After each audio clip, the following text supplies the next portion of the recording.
อยากสร้างรายได้จาก TikTok ต้องเฮ็ดอะไรมันเป็นคำถามยอดฮิตติดหูก่อนที่เราจะสร้างรายได้จาก TikTok เราต้องรู้3สิ่งนี้ก่อนขออธิบายก่อนเนาะเจ้าจะสร้างรายได้ได้แนวใดในเมื่อ 4-5 ปุ่มทางข้างนี้กดให้กันฟรีๆคนลาวเฮายังบ่กดให้กันเลยเป็นหยังต้องว่าแบบนั้นเพราะ 4-5 ปุ่มนี้คือช่องทางที่จะนำพาช่องของเจ้าเปิดไปหาเงินได้หลายช่องทางบางคนทักมาโทรมาถามแต่บ่เคยกดปุ่มหยังให้กันเลยบ่เข้าใจคนลาวเฮาเป็นย้อนหยังหรือคิดแบบป้าข้างบ้านป้าข้างบ้านคิดแบบใดไผฮู้คอมเมนต์มาบอกแหน่ยกตัวอย่างสาวพรบาวแม็กไลฟ์ครั้งหนึ่งได้หลายล้านกีบยูทูบเบอร์ดังๆเขาเจ้าไลฟ์สดไลฟ์หนึ่งได้หลาย10ล้านเพราะหยังเพราะเขามี FC คนไทยมี FC คนต่างประเทศเขาใจดีใจใหญ่ใจกว้างต่างจากเฮาแน่นอนปุ่มทางข้างนี้กดฟรีๆยังบ่มีใครกดให้กันเลยเพราะรายได้มันจะมาจากของขวัญเนาะคนต้องได้ซื้อของขวัญซื้อแจกให้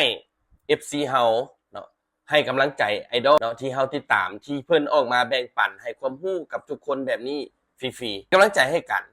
คนลาวเด้กล้าบ่ที่จะจกเงินมาซื้อดาวมาเปย์ให้กันบ่และของขวัญนั่นเด้คอยนั่นเด้เหรียญนั่นเด้ที่เฮาจะเปย์ให้ FC เฮาจะซื้ออยู่ไสเฮาก็ซื้อผ่าน TikTok นี่จ่ายผ่าน BCL1 เฮาได้เลยจ่ายผ่าน Mastercard หรือ Visa ก็ได้จากที่เฮาซื้อแล้วเฮาก็สามารถเอาไปเปย์ให้ FC ของเฮาได้เลยเดี๋ยวจะพาทุกคนไปเบิ่งเนาะวิธีเปย์ให้ FC ของเฮาเพื่อให้กำลังใจเขาเพื่อให้เขามีรายได้ให้เขามาสร้างสิ่งดีๆมาต่อยอดให้กับสังคมได้ว่าเฮาเข้ามาใน TikTok แล้วเฮาเห็น FC เฮาเห็นไอดอลของเฮาที่เฮาต้องการอยากสนับสนุนเขาเจ้าเนาะที่เขาออกมาแบ่งปันให้เฮาแบบฟรีๆความรู้ฟรีๆแบบนี้เนาะมันจะมีปุ่มของขวัญนี่เติมเงินนี่ได้เลยสามารถไปเติมเหรียญเนาะเหรียญนี่แหละจะให้ FC ของเฮาแลกเป็นเงินได้65เหรียญ $1.9 สามารถกดเติมเงินได้เลยก็สามารถไปส่งให้FC ของเฮาได้เลยเพราะว่าข้อยอยากสนับสนุนช่องทางที่จะไลฟ์สดได้จาก TikTok ก็คือ1คือไลฟ์สดเฮาสามารถแสดงตลกเฮฮาแบ่งปันความรู้ให้กำลังใจคนเศร้าอกหักท้อ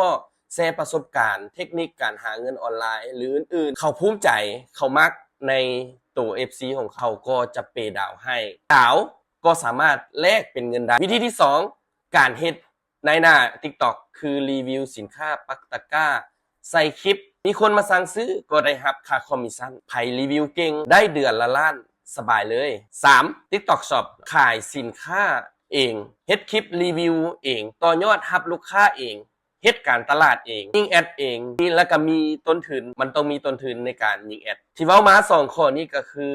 เฮาต้องหาความรู้ค้นหาสัมมนาเข้าคอร์สฟังพอดแคสต์อ่านปึ้มหาความรู้ฟรีๆในโซเชียลเนาะในแพลตฟอร์มต่างๆช่องนี้แหละที่ทุกคนอยากรู้เทคนิคการหาเงินออนไลน์ทุกคนมาฟังคลิปแล้วกดไลค์กดใจให้กำลังใจซึ่งกันและกันแล้วทุกคนมาฟังแล้วก็สามารถเอาไปต่อยอดแล้วไปปั้นช่องของตัวเองได้เลยเอาไปต่อยอดเป็นขาย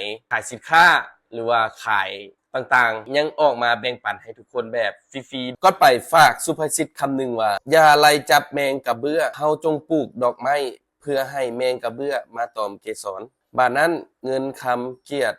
ความหักสุภาพก็จะตามมา